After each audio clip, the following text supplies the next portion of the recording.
ओम श्री गोगा देवाय नमः। अब तक श्री गोगा महापुराण के 4 अध्याय हम आपको सुना चुके हैं। आज 5वां अध्याय, रानी बाछल द्वारा गुरु गोरखनाथ की जोत जलाना। अब इंद्रलोक की बात छोड़कर ददरेवा नगरी पहुंचते हैं। राजा जेवर सिंह दोनों देवताओं को विदा करके अपने महल में पधारे। ये देख रानी बाछल दुखी हृदय से अपने दोनों हाथ जोड़कर राजा के सामने आ खड़ी हुई। रानी बाछल का उदास मुख देख राजा जेवर सिंह ने शनिदेव व देवर्षि नारद की आशीर्वाद और गुरु गोरखनाथ की जोत जलाने की सब बात रानी बाछल को सुना दी। रानी बाछल ने एक मुद्दत के बाद राजा जेवर सिंह के चेहरे पर खुशी देखी थी। अपने पति के चेहरे पर खुशी देखकर रानी बाछल का भी रोम रोम खुशी से भर गया, जिसके कारण बाछल रानी के चेहरे पर भी रौनक की झलक आ गई। चटपट अपने पति के दोनों चरण पकड़कर बोली, हे पिया प्यारे, मैं तुम पर वारी जाऊं। आपने जो खुशी मुझे सुनाई है उससे हमें अपनी मनोकामना पूर्ण होने में कतई भी संदेह नहीं करना चाहिए।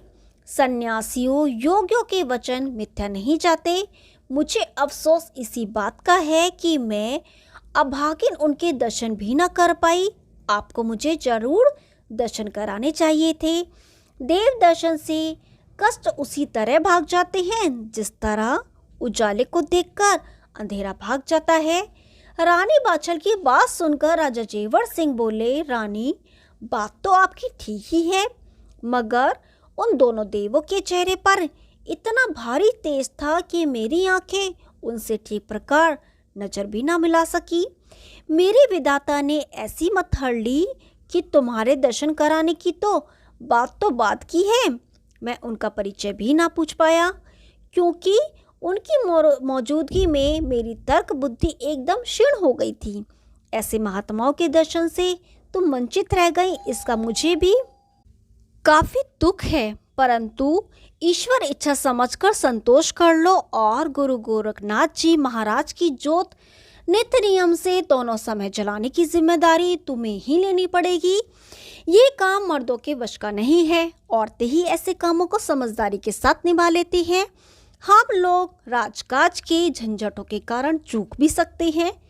रानी महात्मा लोग ये भी कहते हैं कि गोरखनाथ भगवान हरि नारायण का अवतार है। उनकी जोत दोनों समय जलाने से वह अपने 1400 चेलों के साथ हमारे नगर में पधार कर सबको दर्शन देकर हमारी मनोकामना पूर्ण करेंगे। पुत्र होने का वरदान भी तुम्हें ही मिलेगा और राजकुमार की मातेश्वरी का दर्जा पाकर फूली फूली फिरोगी। अपने राजा जेवर सिंह की मुस्कान भरी बात सुनकर रानी बाछल फूली नहीं समाई। उसकी खुशी का ठिकाना ना रहा। उसके गुलाब समान चेहरे पर लाली छा गई। राजा जेवर सिंह ने प्यार भरे लहजे में मधुर मुस्कान भरकर बोली, हटो भी, तुम्हें मस्करी की बातें करते लाज नहीं आती।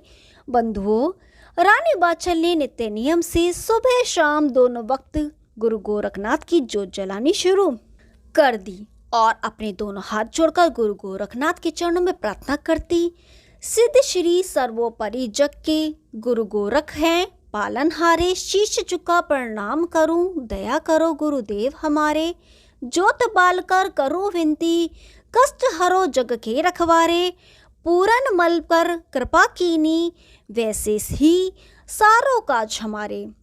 हाथ जोड़ विनती करूं, चरण धरो में माथ, मोए अनाथ को दर्श दे, करना नाथ सनाथ।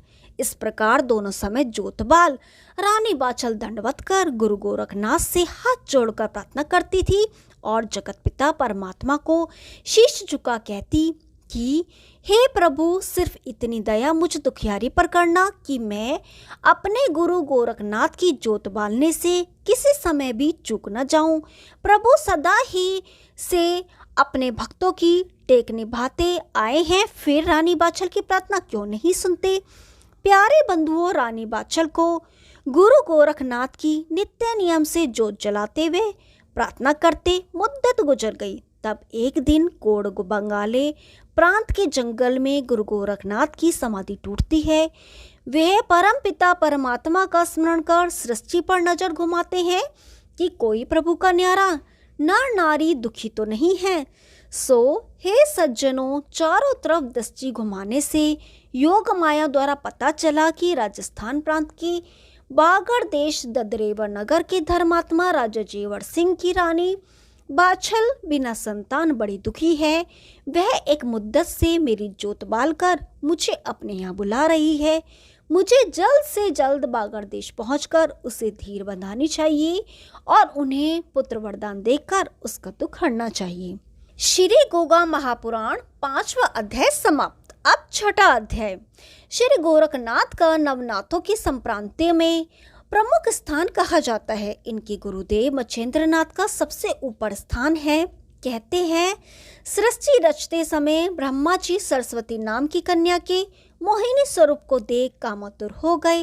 होनहार बस कामातुर अवस्था में ब्रह्मा जी का वीर्य निकल गया। वह वीर्य छिटकता हुआ अनेकानेक तीर्थ स्थलों पर जा गिरा, जिससे 88,000 ऋषि मुनियों का जन्म हुआ। उसी वीर्य का कुछ अंश समुद्र में भी जा गिरा, जिसे एक बड़ी मछली निगल गई, जिसके प्रभाव से मछली गर्भवती हो गई। उसी मछली के गर्भ से भगवान कवि नारायण के जीव का प्रवेश हुआ।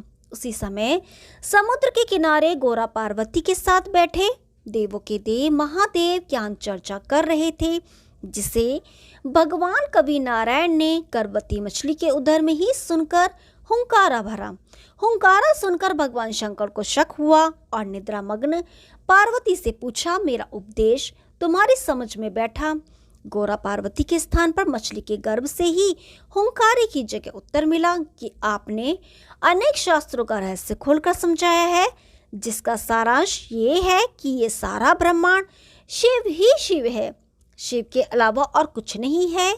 समुद्र के जल के भीतर से मनुष्यवाणी सुनकर और पार्वती जी को सोता देख महादेव भी हैरान हुए कि इस घनघोर विनाट स्थान में किसी मनुष्य के आने की हिम्मत नहीं पड़ सकती, ना ही किसी मनुष्य की यहाँ चरण चिन्ह है। फिर मेरी गूढ़ ज्ञान चर्चा सुनकर कौन मुझे उत्तर दे रहा है? यह सोच भगवान शंकर ने योग माया द्वारा जान लिया कि हमारे करीब ही जल में एक मछली पड़ी हुई है जो गर्भवती है। उसके गर्भ में कवि नारायण हैं। शिवजी बोले, कवि हरि नारायण, आपने मछली के गर्भ में मेरी ज्ञान चर्चा के रहस्य को भली प्रकार समझ लिया है। यह जानकर मुझे अति हर्ष हुआ है। कारण अधिकारी पात्र मंत्र तंत्र का सदुपयोग ही करता है, राक्षस की तरह दुरुपयोग नहीं करता। आप तत्व ज्ञान के अधिकारी हैं, इसे मैं भली भांति समझता हूँ। इस वक्त आप माता के गर्भ में हैं, इसलिए इतने ही तत्व का सुमरण करिए।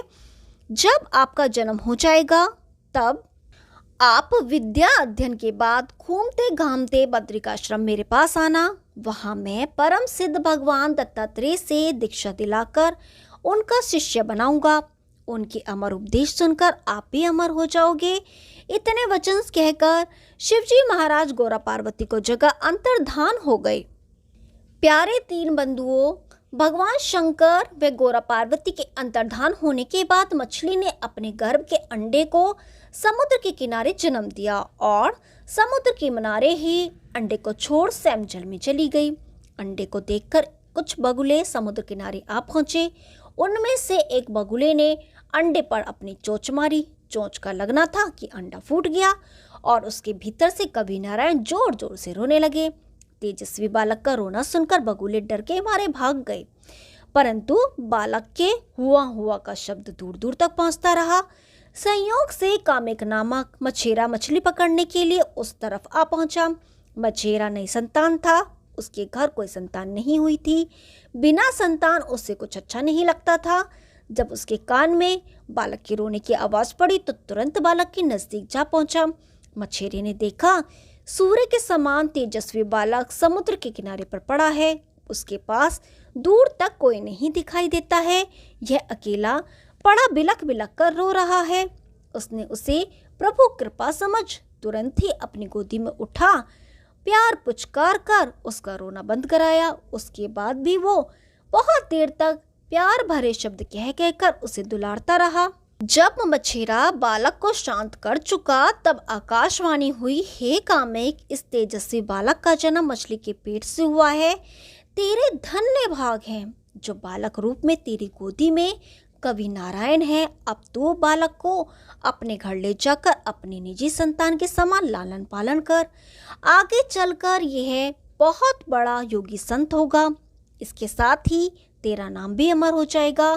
आकाशवाणी सुनकर मच्छेरे कामिक को बड़ा हर्ष हुआ। उसकी खुशी बयान से बाहर समझनी चाहिए। वह तुरंत ही उस देवता स्वरूप बालक को गोदी में उठा, प्यार से पुचकारता, ईश्वर को धन्यवाद देता हुआ अपने घर जा पहुंचा।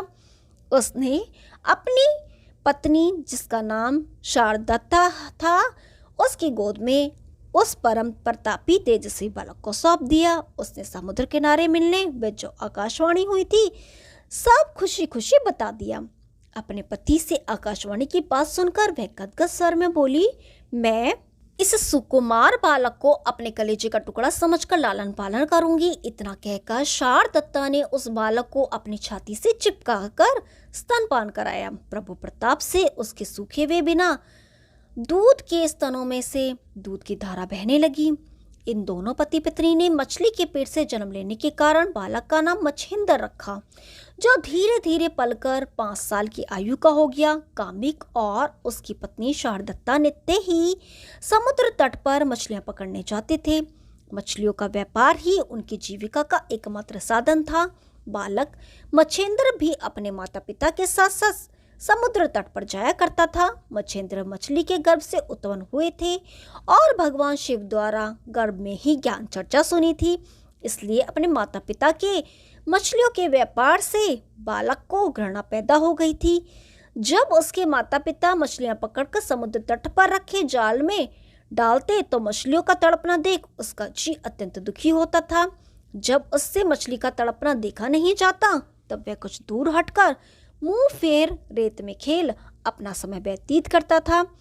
बालक मच्छिंद्र दिन प्रतिदिन चंद्रमा की तरह बढ़ने लगा। उसकी उम्र जैसे जैसे बढ़ती थी वैसे वैसे ही उसके चेहरे का तेज बढ़ता था। एक दिन की बात है कि उसकी माता के शरीर में पीड़ा हो रही थी, इसलिए अकेला ही पिता के साथ समुद्र तट पर चला गया। कामिक ने उसे समुद्र के तट पर टोकरे के पास ही बिठाकर स्वयं पानी में जाकर मछलियों को जाल में फंसाने लगा। उसने काफी मछलियां पकड़ी हुई मछलियों को वह मच्छिंद्रनाथ के पास टोकरी में पलट गया और दूसरी बार जाल लेकर फिर जल के भीतर घुस गया।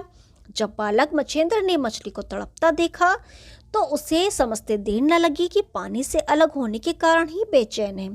उसने टोकरे से तुरंत ही मछली उठाकर समुद्र में डालनी शुरू कर दी और टोकरा खाली कर दिया। जब कामिक दोबारा मछलियों के जाल को लेकर आया तो उसने टोकरे को खाली पाया।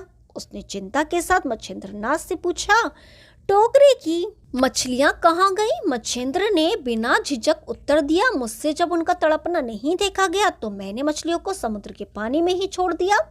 यह सुन कामिक बोला, तूने मेरी दिन भर की मेहनत बेकार कर दी। तूने यह भी नहीं सोचा कि अगर हम व्यापार नहीं करेंगे तो हम खाएंगे कहाँ से? मछलियां पकड़कर उन्हें बेचना ही हमारी जीविका का साधन है।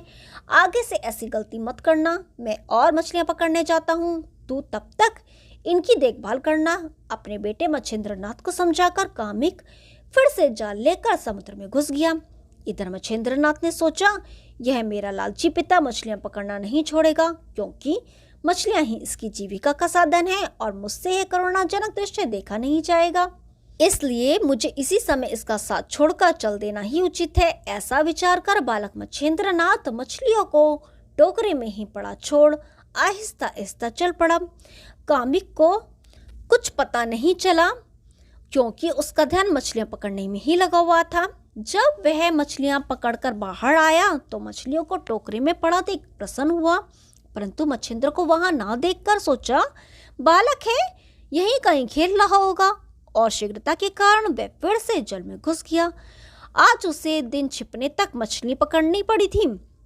जब कामिक दिन छिपने से पहले मछलियां पकड़कर फारिग हुआ और जल के निकलकर तट पर पहुंचा तो उसने अपने बेटे को वहां नहीं पाया। उसने बालक मच्छिंद्रनाथ को चारों तरफ काफी ढूंढा, परंतु कोई पता ना चला।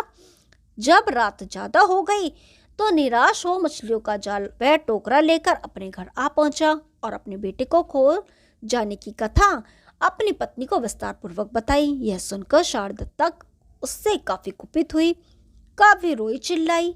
जब कुछ बस न चला तो झटपटा कर रह गई। दोनों प्राणियों को अत्यंत दुख था, परंतु होनी के आगे कुछ न चली। श्री गोगा महापुराण 6वां अध्याय समाप्त। कल 7वां अध्याय शुरू करेंगे। तब तक के लिए नमस्कार।